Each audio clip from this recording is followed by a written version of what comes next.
اعوذ باللہ من الشیطان الرجیم بسم اللہ الرحمن الرحیم قال یا آدم انبئہم بأسمائہم فلما انبأہم بأسمائہم قال ألم أقل لكم إني أعلم غيب السماوات والأرض وأعلم ما تبدون وما كنتم تكتمون وإذ قلنا للملائكة اسجدوا لآدم فسجدوا إلا إبليس أبى واستكبر وكان من الكافرين وقلنا يا آدم اسكن أنت وزوجك الجنة وكلا منها رغدا حيث شئتما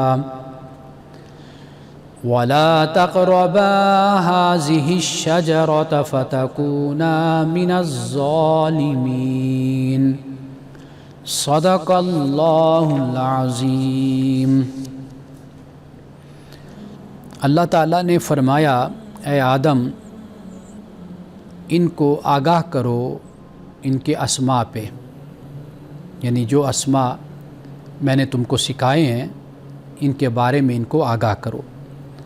فلما انبأہم باسمائہم، تو جب آدم نے انہیں اسماء کے بارے میں آگاہ کیا، اللہ پاک نے فرمایا کہ کیا میں نے تمہیں نہیں کہا تھا کہ بے شک میں آسمان اور زمین کے غیب کو جانتا ہوں، اور میں جانتا ہوں جو تم ظاہر کرتے ہو اور جو تم چھپاتے ہو۔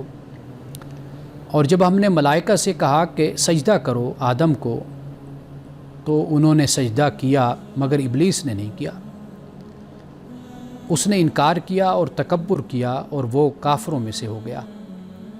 اور ہم نے کہا اے آدم تم اور تمہاری زوج یعنی تمہاری بیوی جنت میں ٹھہریں اور جنت سے کھائیں با فراغت، مزے سے، جہاں تم چاہو تم کھاؤ پیو۔ ولا تقربا هذه الشجرة، اور اس درخت کے قریب نہیں جانا تو ورنہ تم ظالموں میں سے ہو جاؤ گے۔ ناظرین کرام، آیت کی تلاوت اور ترجمے کے بعد میں اپنی بات کا تعلق اس بات سے جوڑوں گا جو میں نے کل جہاں پہ اپنی بات کا اختتام کیا تھا۔ وہ بات یہ ہے کہ اللہ سبحانہ و تعالیٰ نے آدم کو اسماء کا علم دیا یا اسماء سکھائے۔ یہ جو اسماء ہیں یہ حقیقت میں کیا ہیں، یہ ہمیں سمجھنا ہے، اور پھر اس کے بعد ہم آگے چلیں گے۔ اسماء کے بارے میں ایک قول جو ہمیں ملتا ہے وہ یہ ہے کہ اس سے مراد تمام چیزوں کے نام ہیں۔ دوسرا قول یہ بھی ہے کہ یہ فرشتوں کے نام ہیں، اور تیسرا جو قول ہمیں ملتا ہے کہ جس کے بارے میں مولانا امین احسن اصلاحی رحمۃ اللہ تعالی علیہ وہ اس قول کو قبول کرتے ہیں، اور وہ تیسرا قول یہ ہے کہ چونکہ حضرت آدم علیہ السلام کی ذریت پر فرشتوں کا سوال تھا، اعتراض تھا، تو اللہ سبحانہ و تعالیٰ نے اسماء کے ذریعے سے در حقیقت اس کا جواب یہ دیا کہ تم نے آدم کی ذریت پر تم نے اعتراض کیا یا تم نے سوال کیا، تو انہیں یہ دکھایا گیا اور انہیں یہ بتایا گیا، خبردار کیا گیا کہ تم نے ذریت آدم پر جو اعتراض کیا وہ تم نے اس پہلو سے کیا تھا کہ یہ خون بہائیں گے، یہ فساد کریں گے، تو اللہ نے جو گروہ مصلحین کا ہے، صالحین کا، انبیاء کا، صدیقین کا، شہداء کا، وہ در حقیقت فرشتوں کو دکھایا اور یہ بتایا کہ دیکھو کہ یہ بھی میری مخلوق ہے، یہ بھی ذریت آدم ہے، کہ ایسے لوگ بھی میں زمین پر پیدا کروں گا، یعنی جو زمین میں تعمیر اور ترقی کا باعث بنیں گے اور زمین میں فساد کے ختم کرنے کا باعث بنیں گے، بلکہ زمین کو خوشحال کر دیں گے، آباد کر دیں گے، سرسبز و شاداب کر دیں گے۔ تو یہ بھی تیسرا قول اس کی تصدیق مولانا نے کی ہے کہ یہ وہ سمجھتے ہیں کہ یہ راجح ہے، یہ زیادہ مضبوط یہ بات ہے۔ لیکن میں یہاں پر یہ بات بھی عرض کرنا چاہتا ہوں کہ جیسے امام رازی کا میں ذکر کرتا ہوں کہ تفسیر کبیر میں، اب امام رازی نے اس حوالے سے یہ فرمایا ہے کہ یہ جو اسماء ہے، اسماء سکھانا ہے، یعنی یہ کیا ہے؟ فرمایا کہ علمہ صفات الاشیاء ونعوتہا وخواصہا، یعنی اللہ سبحانہ وتعالیٰ نے آدم کو جو اشیاء سکھائی، یہ جو اسماء ہیں یہ در حقیقت کیا ہیں؟ یہ اشیاء کی صفات ہیں، یہ اللہ نے آدم کو سکھائیں اور ان کی خصوصیات سکھائیں، ان کے خواص سکھائے۔ یہ امام رازی نے یہ بات بیان کی ہے۔ تو اگر ہم اس پر غور کریں، جیسے پیر کرم شاہ صاحب رحمۃ اللہ تعالی علیہ نے ضیاء القرآن میں بھی بیان کیا کہ یہ در حقیقت اشیاء کے جو نام ہوتے ہیں یہ بھی کوئی معمولی بات نہیں ہے۔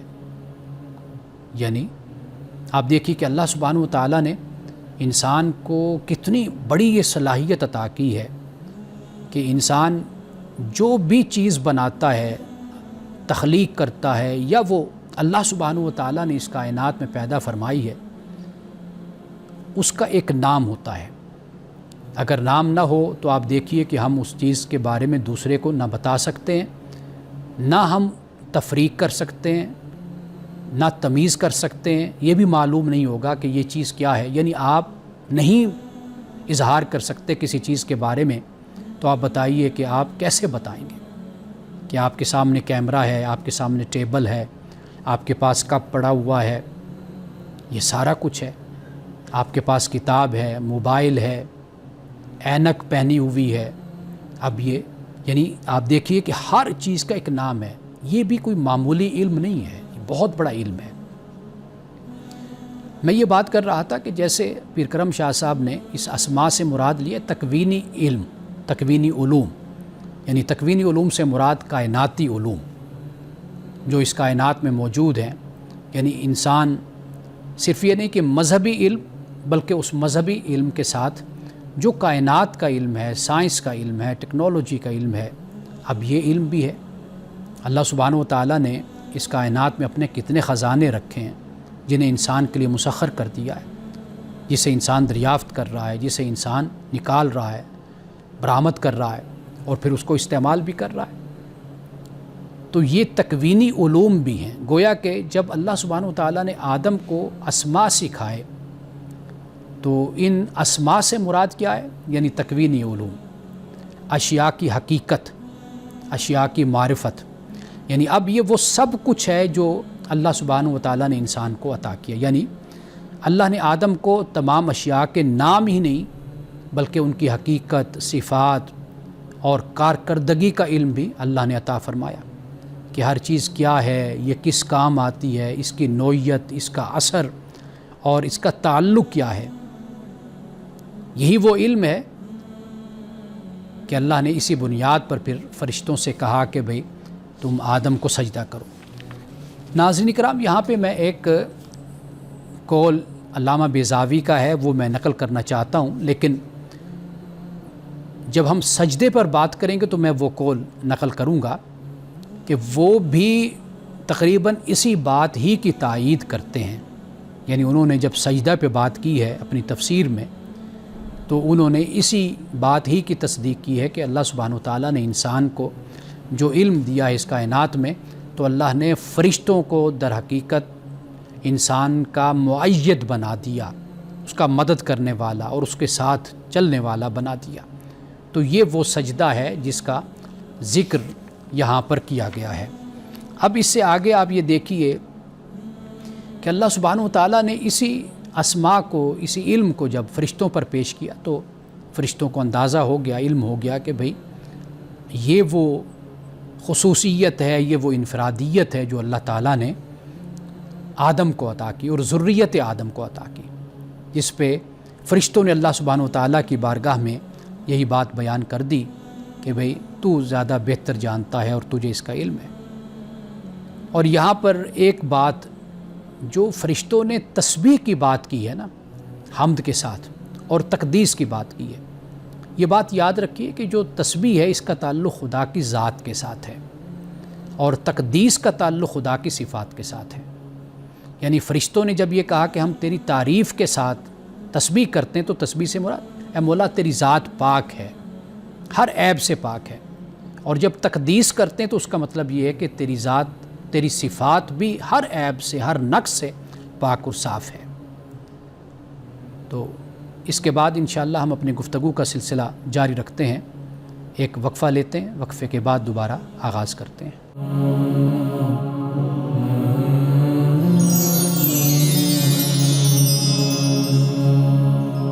وقفے کے بعد دوبارہ آپ کی خدمت میں حاضر ہیں۔ اب اس کے بعد جب اللہ تعالیٰ نے ملائکہ سے یہ فرمایا کہ سجدہ کرو آدم کو، تو انہوں نے سجدہ کیا، مگر ابلیس نے سجدہ نہیں کیا۔ اب ابلیس ملائکہ میں سے نہیں تھا، قرآن پاک نے کہا کہ کانا من الجن، یہ جنوں میں سے تھا۔ ہمارے ہاں ابلیس کے حوالے سے بھی بڑی غلط فہمیاں موجود ہیں، اور چونکہ روایات کتابوں میں بزرگوں نے نقل کر دی، مفسرین نے لکھ دی، تو ہمارا خیال یہ ہوتا ہے کہ جو بات فلاں کتاب میں یا فلاں تفسیر میں موجود ہے تو وہ بھی بڑی معتبر اور بڑی ثقہ اور بڑی مستند بات ہے، تو ایسا نہیں ہوتا۔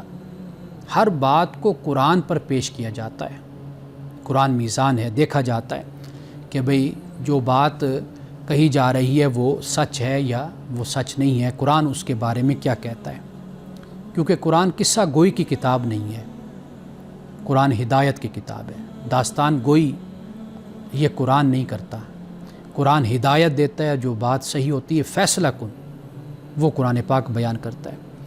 اب جھوٹی جو روایات ہمارے پاس ابلیس کے حوالے سے جو بیان کی گئی ہیں، میں تھوڑا سا ان کا بھی ذکر کر دوں تاکہ بات واضح ہو جائے۔ یعنی مثال کے طور پر کہ آسمانوں میں ایک بڑا مقام اس کو دیا گیا، اس کو بلایا گیا، اور یہ مخصوص مرتبے پر تھا، اور پھر یہ ہے کہ یہ فرشتوں کا بھی استاد تھا،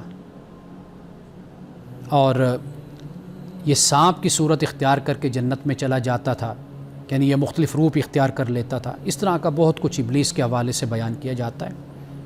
اصل میں جو لفظ ابلیس ہے، ابلاس، عربی زبان میں اس کا مطلب یہ ہوتا ہے کہ وہ غم، وہ دکھ جو انسان جو مایوس کر دیتا ہے نا، تو در حقیقت جو ابلیس ہے یہ مایوس ہو گیا خدا کی رحمت سے، اور شیطان جو شدید غصے میں ہوتا ہے یا وہ دور ہو جاتا ہے، ہٹ جاتا ہے، نکال دیا جاتا ہے، تو وہ شیطان ہے۔ تو یہاں پر قرآن مجید سے چند مقامات میں آپ کے سامنے رکھوں گا، جس سے ایک بات تو یہ واضح ہو جائے گی کہ سجدہ کیا ہے، اور دوسری بات یہ بھی واضح ہو جائے گی کہ یہ جن اور یہ ابلیس کون تھا۔ قرآن پاک نے فرمایا وَلَقَدْ خَلَقْنَاكُمْ ثُمَّ صَوَّرْنَاكُمْ، کہ ہم نے، اللہ پاک فرماتا ہے ہم نے تمہیں پیدا کیا، پھر ہم نے تمہیں صورت دی۔ ثُمَّ قُلْنَا لِلْمَلَائِكَةِ اسْجُدُوا لِآدَمَ فَسَجَدُوا إِلَّا إِبْلِيسَ لَمْ يَكُنْ مِنَ السَّاجِدِينَ۔ فرمایا کہ ہم نے ملائکہ سے کہا کہ سجدہ کرو، تو پھر ملائکہ نے سجدہ کیا، ابلیس نے سجدہ نہیں کیا، وہ سجدہ کرنے والوں میں سے نہیں تھا۔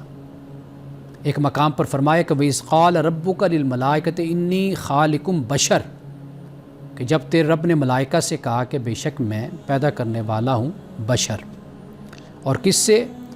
سڑے ہوئے گارے کی خشک مٹی سے، من صلصال من حمأ مسنون۔ یہ یعنی یہاں پر اللہ سبحانہ وتعالیٰ نے انسان کی تخلیق کا بھی ذکر کیا، اور پھر فرمایا وَإِذْ قُلْنَا لِلْمَلَائِكَةِ اسْجُدُوا لِآدَمَ فَسَجَدُوا إِلَّا إِبْلِيسَ كَانَ مِنَ الْجِنِّ فَفَسَقَ عَنْ أَمْرِ رَبِّهِ، یہ سورۃ الکہف میں فرمایا۔ یہ جو کہ ہم نے ملائکہ سے کہا کہ سجدہ کریں آدم کو، تو سجدہ کیا انہوں نے، مگر ابلیس نے سجدہ نہیں کیا، وہ جنوں میں سے تھا، اور اس نے اپنے رب کی نافرمانی کی، اپنے رب کے حکم کی نافرمانی کی۔ اب وہ جو میں نے آپ سے کہا نا کہ علامہ بیضاوی نے بڑی ایک اہم بات یہاں پر بیان کی ہے، وہ بات یہ کہ وہ کہتے ہیں کہ او التذلیل والانقیاد بالسعی فی تحصیل ما ینوت بہ معاشہم ویتم بہ کمالہم. یعنی اس سے مراد یہ ہے کہ جو سجدہ جو آدم کو سجدہ کیا یہ خدمت و اطاعت کے طور پر ہے. یعنی امام بیضاوی سے خدمت و اطاعت کے طور پر لے رہے ہیں. یعنی فرشتوں کا سجدہ محض ظاہری جھکاؤ نہیں تھا بلکہ ایک تکوینی انقیاد، یعنی کاسمک سب مشن جس کو کہتے ہیں. علامہ بیضاوی کہتے ہیں کہ یہ وہ تھا کہ وہ انسان کے لیے دنیاوی اور روحانی اسباب میں خدمت گزار بنائے گئے ہیں. یعنی اللہ نے فرشتوں کو انسان کی بقا اور انسان کے کمال کے لیے اللہ نے مسخر کر دیا. ہمارے ہاں سجدے پہ جب بات کی جاتی ہے تو یہ کہا جاتا ہے کہ اس سجدے سے مراد تعظیم ہے، وہ سجدہ نہیں ہے کہ جو سجدہ ہم نماز میں جسے کہتے ہیں کہ ہم اپنے گھٹنوں کو زمین پر لگاتے ہیں، اپنے ہاتھوں کو لگاتے ہیں، اپنی پیشانی کو لگاتے ہیں زمین پر، تو یہ وہ سجدہ ہے جو ابدیت کا سجدہ ہوتا ہے کہ اللہ ہمارا معبود ہے، ہم اس کی عبادت کرتے ہیں. تو لیکن اگر ہم یہ سمجھیں اس بات کو کہ اللہ تعالیٰ نے فرشتوں سے جب سجدے کا کہا، یعنی اس سجدے سے مراد وہ اللہ ہی جانتا ہے کہ آیا کہ وہ کیا صورت تھی فرشتوں کے جھکنے کی، لیکن علامہ بیضاوی نے جو بات یہاں پر بیان کی وہ یہی ہے کہ اس کائنات میں آپ دیکھ لیجئے کہ انسان کی خدمت پر ہی سب مصروف ہیں، انسان کی خدمت کے لیے، یعنی کائنات کو انسان کے لیے اللہ سبحانہ و تعالیٰ نے مسخر کر دیا ہے. اب اس کے بعد جو آیت نمبر 35 ہے اس طرف ہم آتے ہیں. آیت نمبر 35 میں بڑے اختصار کے ساتھ اللہ سبحانہ و تعالیٰ نے ایک بات کو بیان کیا، لیکن اسی بات کو دیگر مقامات پر کھول دیا گیا. یعنی جب اللہ نے فرمایا کہ ہم نے کہا اے آدم تو اور تیری بیوی جنت میں ٹھہریں اور بفراغت جنت سے کھائیں پئیں، وہاں پر رہیں جہاں سے وہ چاہیں، لیکن اس درخت کے قریب نہیں جانا ورنہ پھر تم ظالموں میں سے ہو جاؤ گے. اب ایک تو قرآن کا انداز ہے کہ وہ اجمال و تفصیل اختیار کرتا ہے، کہیں پر اجمال ہوتا ہے اور کہیں پر تفصیل ہوتی ہے. یعنی پہلے اللہ نے تخلیق آدم کو بیان کیا، پھر اللہ نے سجدے کو بیان کیا، اب اس کے بعد جو آزمائش اور امتحان کا مرحلہ آ رہا ہے اب یہاں پہ اللہ سبحانہ و تعالیٰ نے اس کو بیان کر دیا. دوسری بات جو سمجھنے والی ہے وہ یہ ہے کہ بیوی کا ظہور ظاہر ہونا یہ قرآن مجید میں کہیں بھی تفصیل سے نہیں ہے.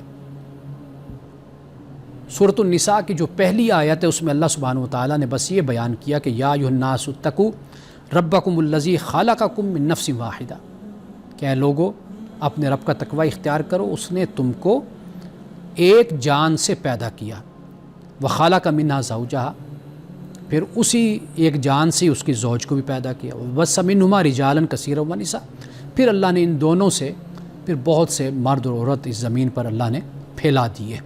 اتنا ذکر ہمیں قرآن مجید میں ملتا ہے، زیادہ تفصیل ہمیں جنہیں ہم حضرت حوا کہتے ہیں، حضرت آدم کی زوجہ، ان کا ذکر ہمیں مزید قرآن مجید میں نہیں ملتا. تیسری بات جو سمجھنے کی ہے وہ یہ ہے کہ اللہ سبحانہ و تعالیٰ نے جو بیوی کا ذکر کیا وہ کیوں کیا؟ اللہ نے یہ بتایا ہم کو کہ آدم کو اللہ نے ازواجی رفاقت کے ساتھ رکھا. اس کا پہلو کیا ہے؟ یہ کہ انس اور محبت کا یہ تجربہ ہو، اور امتحان جو ان سے ہے وہ بھی مشترکہ طور پر ہو، اور ساتھ نسل انسانی کی بنیاد اور ابتدائی تصور کو بھی اللہ نے واضح کر دیا. یعنی یہ بتا دیا کہ مرد ہے یا عورت یہ ایک دوسرے کے لیے ان کو بنایا گیا ہے، اور یہیں سے ہی خاندان کا آغاز ہوتا ہے. یعنی میں اکثر یہ بات کہتا ہوں کہ جن کی شادی ہوتی ہے وہ در حقیقت اپنے خاندان کے آدم و حوا ہوتے ہیں.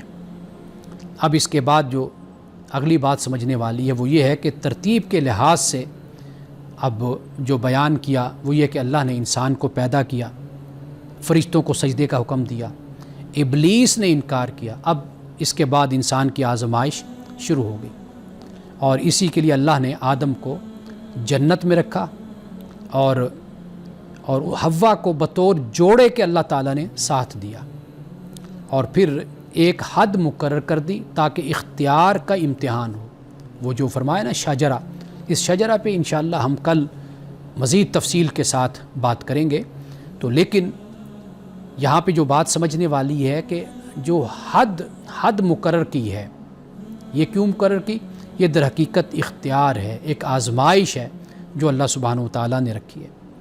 اور پھر یہ تفصیل کہاں سے آئی اس واقعے کی؟ یہاں تو اختصار کے ساتھ اجمال سے بیان کیا، تو میں قرآن مجید کا ایک مقام وہ آپ کے سامنے رکھتا ہوں کہ جہاں پر اللہ سبحانہ و تعالیٰ نے سورۃ الاعراف میں اس کو مزید کھول کر تفصیل کے ساتھ اس کو بیان کیا ہے۔ فرمایا وَيَا آدم اسکن، اے آدم، انت وزوجک الجنۃ وَكُلَا مِنْهَا مِنْ حَيْثُ شِئْتُمَا وَلَا تَقْرَبَا هَذِهِ الشَّجَرَةَ فَتَكُونَا مِنَ الظَّالِمِينَ۔ فرمایا کہ اے آدم، تو اور تیری بیوی جنت میں ٹھہریں اور دونوں جہاں سے چاہیں کھائیں یہاں پر، اور اس درخت کے قریب نہیں جانا ورنہ ظالموں میں سے ہو جاؤ گے۔ اب کیا ہوا؟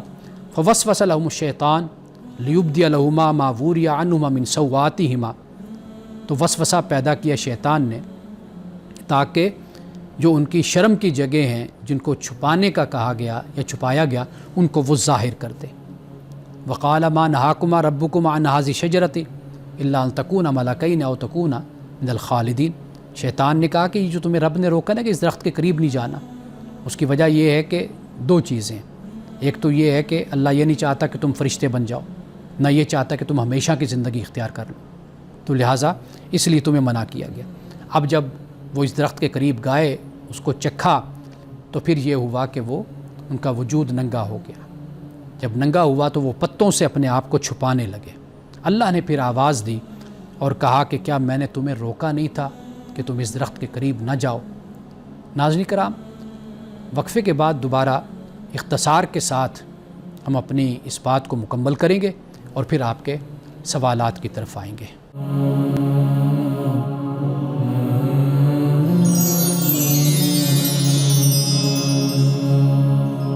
وقفے سے پہلے ہم آدم و حوا کے حوالے سے بات کر رہے تھے کہ اللہ سبحانہ و تعالیٰ نے انہیں جنت میں بھیجا اور یہ فرمایا کہ بھئی تم یہاں پر رہو، کھاؤ پیو اور مزے کرو، تو لیکن اس درخت کے قریب نہیں جانا۔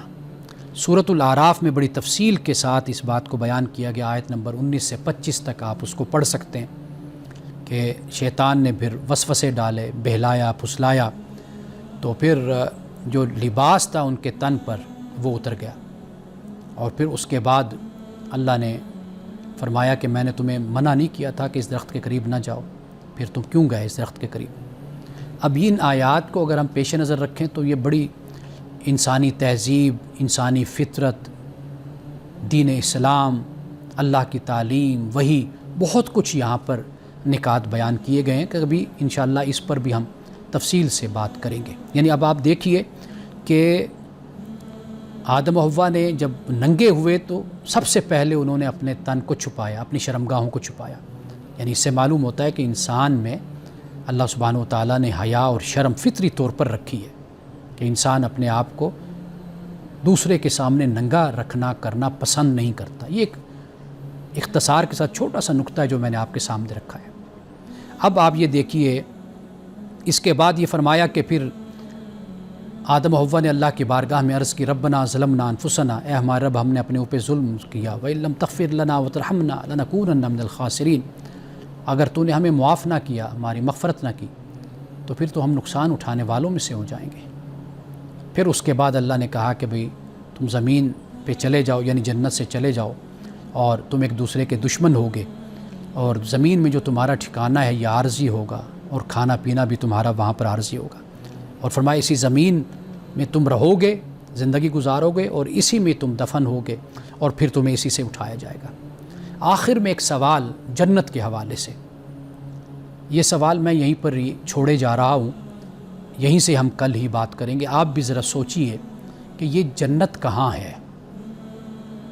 جنت اس زمین پر تھی کہ جہاں پر حضرت آدم و حوا کو رکھا گیا، یا وہ جنت سماوی ہے، یا وہ جنت برزخی ہے؟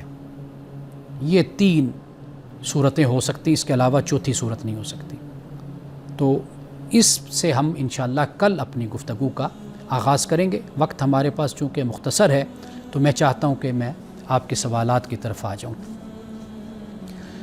پہلا سوال جو پوچھا گیا وہ یہ ہے کہ یعنی ایک خاتون کی طرف سے جو شادی شدہ ہیں کہ جو شوہر ہے میرا وہ مجھ پہ توجہ کم دیتا ہے اور دوسری عورتوں سے بات کرنا اور ان پہ توجہ دینا اس میں زیادہ وہ مصروف ہوتا ہے، تو ایسی صورتحال میں کیا کروں، مجھے کیا کرنا چاہیے؟ سب سے پہلی جو بات ہے جو ہم اپنے معاشرے کا مشاہدہ کرتے ہیں، دیکھتے ہیں کہ بیوی کو خود ذاتی طور پر اپنے آپ کو اذیت میں ڈالنے کے بجائے دو باتوں پہ غور کرنا چاہیے۔ ایک بات یہ ہے کہ ممکن ہے اس کا واہم ہو، ایسا بھی ہوتا ہے کہ انسان کو آخر شیطان، ابھی ہم نے پڑھا، وسوسے ڈالتا ہے۔ شیطان کا پہلا حملہ یہی ہوتا ہے کہ گھر ٹوٹ جائے، بس خاندان بکھر جائے۔ یہ دو انسان جو آپس میں زندگی گزار رہے ہیں محبت اور پیار سے، ان کی محبت اور پیار کو نفرت میں بدل دیا جائے۔ شیطان کی تو کوشش ہی ہوتی ہے۔ تو لہٰذا یہ وسوسہ بھی، یہ واہم بھی ہو سکتا ہے۔ پہلے تو اس پر فوکس کیا جانا چاہیے۔ اور دوسری بات جو ہے وہ یہ ہے کہ کیا خاوند کا کوئی ایسا شعبہ تو نہیں ہے، یعنی ایسا پروفیشن کہ جس کی وجہ سے اسے عورتوں سے گفتگو کرنی پڑتی ہو، توجہ دینی پڑتی ہو۔ یعنی انسان کئی مرتبہ ایسے پروفیشن میں ہوتا ہے کہ جس کی وجہ سے وہاں پر خواتین بھی ہوتی ہیں، مرد حضرات بھی ہوتے ہیں۔ خواتین اگر بات کریں تو بیوی بعض اوقات زیادہ حساسیت کا مظاہرہ کرتی ہے، تو یہ دوسری وجہ، یہ دو وجہ ہیں کہ ان پر پہلے غور کر لینا چاہیے۔ میں نے ہمیشہ یہ بات کہی ہے کہ گمان، ظن، وہم، ان کے پیچھے نہیں چلنا چاہیے۔ اپنے گھر کو اور اپنے ساتھی کو اذیت اور تکلیف میں نہیں رکھنا چاہیے۔ یہ بات میری خاوند کے لیے بھی ہے اور یہی بات میری بیوی کے لیے بھی ہے۔ ہاں، اگر یقینی طور پر یہ بات ایسے ثابت ہو جاتی ہے تو پھر شوہر کے ساتھ حکمت سے بات کی جائے اور خاوند سے تعلق اور اعتماد یعنی مضبوط کرے۔ ایک آپس میں انسان کا اعتماد کا، اعتبار کا تعلق بھی تو ہوتا ہے نا۔ یعنی قرآن پاک نے جس کو بیان کیا کہ تم ایک دوسرے پر بے حجاب ہوئے، یعنی اتنا تعلق میاں بیوی کا ہوتا ہے، تو کیا ان باتوں میں انسان کھل کر بات نہیں کر سکتا، شوہر بیوی سے اور بیوی شوہر سے، کہ بھئی مجھے آپ سے یہ شکایت ہے یا یہ مسئلہ ہے؟ یقینی صورت ہے تو پھر اللہ کی حدود، جو اللہ کے احکام ہیں، وہ بھی اپنے خاوند کو یاد کروائے کہ بھئی دیکھو، بیوی کے ہوتے ہوئے بیوی سے ہٹ کر دوسری عورتوں کے ساتھ روابط اور تعلقات رکھنا، یہ اللہ کا دین بھی اس کی اجازت نہیں دیتا، یہ اللہ کا حکم بھی نہیں ہے، اللہ اس سے منع کرتا ہے۔ ایک اور صورت یہ بھی ہوتی ہے کہ قریبی جو شخص ہوتا ہے اس سے بھی مدد لی جاتی ہے، اور اگر واقعی مسئلہ شدت اختیار کر لیتا ہے تو پھر واضح بات ہے کہ اللہ نے نجات کا راستہ بھی رکھا ہے، مرد کے لیے بھی ہے اور عورت کے لیے بھی ہے، جسے طلاق اور خلا کہا جاتا ہے۔ یعنی جب انسان یقینی طور پر اس حالت کو پہنچ جائے جیسے یہ خاتون نے بیان کیا ہے، تو پھر واضح بات ہے کہ اس کے بعد پھر کوئی حل نہیں ہوتا، کہ انسان حکم بھی درمیان میں رکھ لیتا ہے، قریبی رشتہ دار سے مدد بھی لے لیتا ہے، دونوں طرف سے بات بھی ہو جاتی ہے، لیکن اس کے باوجود بھی خاوند باز نہیں آتا، تو پھر واضح بات ہے کہ ایسے شخص سے جو خائن قسم کا انسان ہے، بے ایمان قسم کا انسان ہے، تو اس سے جان چھڑوا لینی چاہیے۔ تو یہ، لیکن جلد بازی کبھی نہیں اختیار کرنی چاہیے، اور کبھی حکمت کا دامن نہیں چھوڑنا چاہیے۔ جو فیصلہ کیا جائے حکمت کے ساتھ، صبر کے ساتھ، دانائی کے ساتھ، فراست کے ساتھ، اس کے ساتھ جو فیصلہ ہوگا اس سے پھر انسان کی زندگی میں پچھتاوا نہیں ہوتا، پشیمانی نہیں ہوتی۔ وقفے کے بعد دوبارہ آپ کے سوالات کا یہ سلسلہ جوابات کا جاری رہے گا۔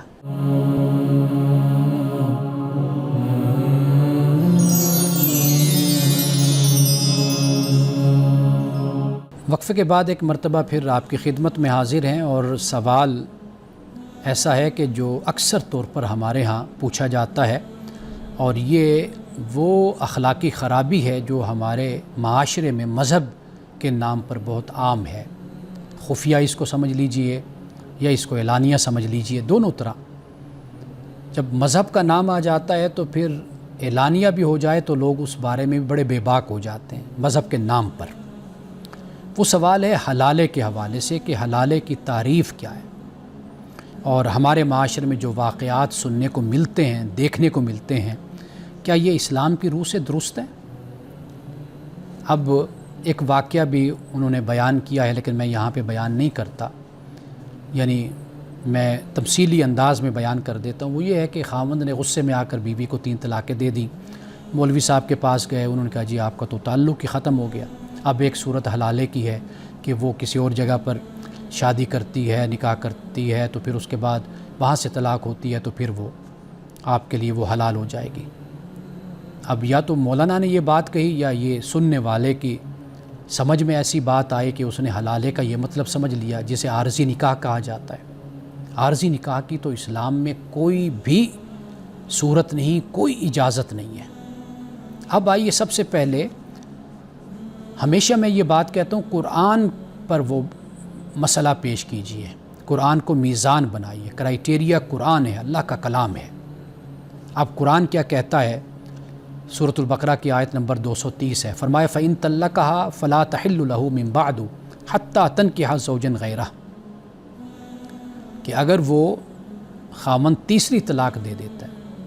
اب اس کا بھی پس منظر سمجھ لیجئے کہ طلاق ہمیشہ عزم اور ارادے سے ہوتی ہے. خاوند سوچتا ہے، سوچ بچار کرتا ہے، اس کے کانسیکوینسز پر غور و فکر کرتا ہے، بڑا وقت گزارتا ہے، پھر اس کے بعد وہ یہ ڈیسائیڈ کرتا ہے، عزم کرتا ہے. قرآن پاک نے عزم کا لفظ استعمال کیا.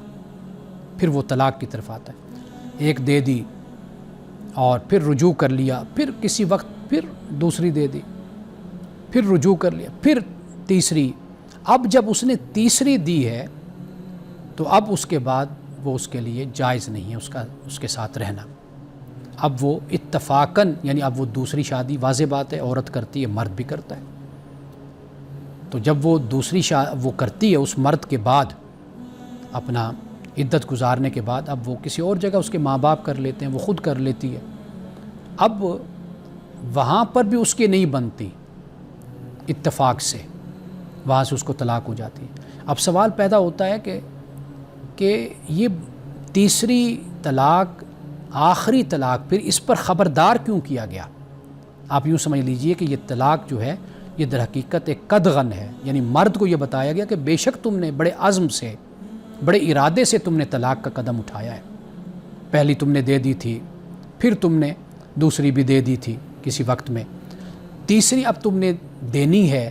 یہ ذرا اب ذہن میں بٹھا لو کہ یہ عورت اس طرح تمہارے نکاح میں دوبارہ نہیں آ سکتی کہ تم رجوع کر لیتے ہو عدت میں، یا عدت کے بعد دوبارہ نکاح کر لیتے ہو. اب یہ تمہاری یہ جو سہولت ہے یا جو تمہارا تیسرا اختیار، اب یہ تمہارے پاس نہیں رہا. یہ مرد کو خبردار کیا گیا ہے. اب آپ دیکھیے کتنا فطری انداز ہے اور کتنا خوبصورت طریقہ ہے. ہمارے معاشرے میں طلاق کو اسلام کے نام پر ہی بدنام کر دیا گیا کہ اب مرد کو خبردار کر دیا کہ دیکھو اب اس سہولت کے ساتھ اور اتنی آسانی کے ساتھ عورت تمہارے پاس دوبارہ نہیں آئے گی. اب کانسیکوینسز پر آخری مرتبہ غور کر لو، بچوں کو دیکھ لو، اپنے خاندان کو دیکھ لو، اپنے سسٹم نظام کو دیکھ لو کہ آخر تم نے ایک دفعہ طلاق دے کر رجوع کیا، دوسری دفعہ طلاق دے کر بھی تم نے رجوع کیا. تو کہیں ایسا تو نہیں کہ تم میں کوئی خرابی ہے، کوئی مسئلہ ہے، تمہاری بیوی میں نہیں ہے. اب جب تیسرا قدم اٹھا رہے ہو تو اب ذرا سنبھل کر اٹھاؤ. قرآن تو یہ بیان کر رہا ہے. اور ہم بیٹھے بیٹھے نمک کم ہے، مرچ زیادہ ہو گئی، یا کسی نے بھڑکا دیا گھر میں سے، یا کسی نے کوئی غلط فہمی دماغ میں ڈال دی، یا خود ہی کوئی بدگمانی کرتے رہے، پالتے رہے، وہم پالتے رہے اپنی بیوی کے خلاف، اور پھر بیٹھ کر ایک ہی دفعہ منہ سے نکال دی چھوٹی چھوٹی بات پر. یہ اس کی کوئی گنجائش نہیں ہے. یہ طلاق ہے ہی نہیں. اسلامی نقطہ نظر سے طلاق وہی ہے جو میں نے آپ کے سامنے رکھی ہے. قرآن نے اسی کو بیان کیا ہے. اب دیکھیے تو فرمایا کہ اب گناہ نہیں ہے کہ ان یتراجعا، کہ وہ رجوع کر لیں، یعنی ایک دوسرے کے قریب آ جائیں. اور اگر وہ اس بات کا ان کو یقین ہے کہ وہ اللہ کی حدود کو قائم رکھیں گے، تو پھر اب جب بیوی کو تیسری طلاق دے دی، عدت گزرنے کے بعد اس نے کسی جگہ نکاح کر لیا، اتفاق سے وہ مر گیا شوہر، یا اس نے طلاق دے دی کسی وجہ سے بھی، اتفاق زندگی میں ہوتے رہتے ہیں، تو اب یہ جب طلاق وہاں سے ہو گئی یا یہ بیوہ ہو کر اس نے عدت گزار لی، تو اب وہ شخص جو ان سا ہے اس سے نکاح کر سکتا ہے۔ یہ جو ہمارے ہاں غلط تصور حلالہ ہے، یہ در حقیقت اس کو نعوذ باللہ عارضی نکاح کی صورت اس کو بنا دیا گیا، ایک رات گزارنی ہے، 2 راتیں گزارنی ہیں، اور آپ بے شرمی اس میں یہ دیکھیے کہ وہی خاوند کہ جو اب خاوند نہیں رہا، سابقہ ہو گیا، وہ اس کو لے کر اپنی بیوی کو، جو اس کی بیوی بھی نہیں رہی اب، اس کو لے کر پھر رہا ہوتا ہے کہ کوئی اس سے نکاح کر لے، پھر اس کے ساتھ ایک جسے ہم کہتے ہیں کہ خلوت صحیحہ گزار کر پھر وہ طلاق اس کو دے دے۔ تو یہ جو طریقہ کار ہے یہ بالکل غیر اسلامی ہے، شریعت کے خلاف ہے، خدا کے غضب کو آواز دینے کے مترادف ہے، خدا کی ناراضگی مول لینے کے مترادف ہے۔